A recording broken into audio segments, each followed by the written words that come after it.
How Vexen Stole Christmas. Now every dusk in the city loved Christmas a lot, but number 4 locked away in his lab. Oh, he did not.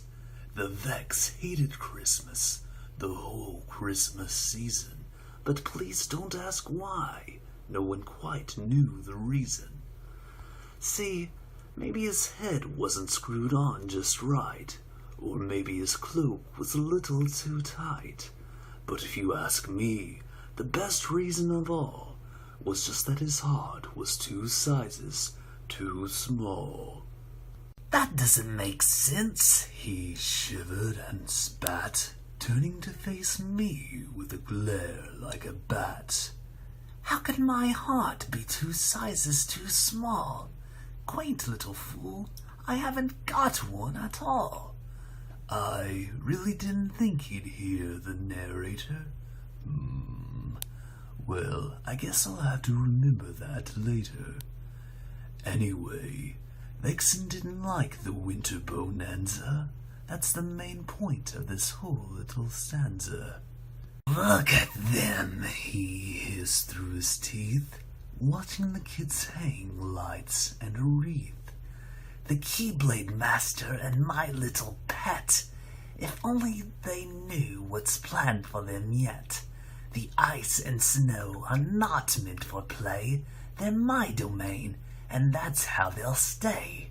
He fumed and he bellowed, turning back to his work, slamming the window shut with a jerk.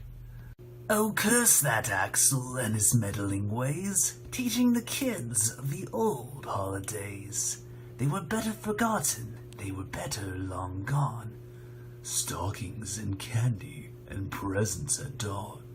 Tomorrow he knew they'd wake and they'd clamor, disturbing his work with their decadent glamour. So he scoffed and he thought, with his gloved fingers drumming, I must find a way to stop Christmas from coming. I know just what to do. He laughed, shrill like a monkey.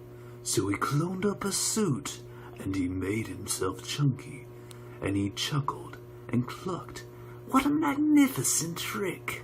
With his coat and his hat, I'll look just like Saint Nick. Then he loaded some bags and some old empty sacks, and he waited, just waited, till they all turned their backs. They went to sleep before long, the neophytes and the vets. Oh, he'd visit them all, and he'd have no regrets. Vexen slithered and slunk with a smile unpleasant, one room to another, and he took every present. Keychains, ammo, new strings, and a pick. He took every one, and he snatched them up quick. He took the tree from the lounge, and he started to shove, when he heard a small sound so unlike the coo of a dove. He turned around fast, and he saw you-know-who, wakened no doubt by the noise of the coo. He stood stony-faced, voice barren of glee, and he said so simply, just put down the tree. But you know, our old man was so smart and so slick. He thought up a lie, and he thought it up quick. Why, my sweet little tot, the fake Santa Claus lied. There's a light on this tree that won't light on one side. So I'm taking it home to my workshop. I'll fix it up there. Then I'll bring it back here. He cowered, he twitched, and he hoped against hope. But deep in his soul he knew the man was no dope. Vexen put down the tree, and all the gifts too. Hidden deep in his pants, he thought he made a poo. He panicked, he yelped, and the terror did rise, staring befixed into Sykes's cold yellow eyes. And the lieutenant said flatly, looking somehow Bolivian, Vexen, I think there'll be work for you at Castle Oblivion.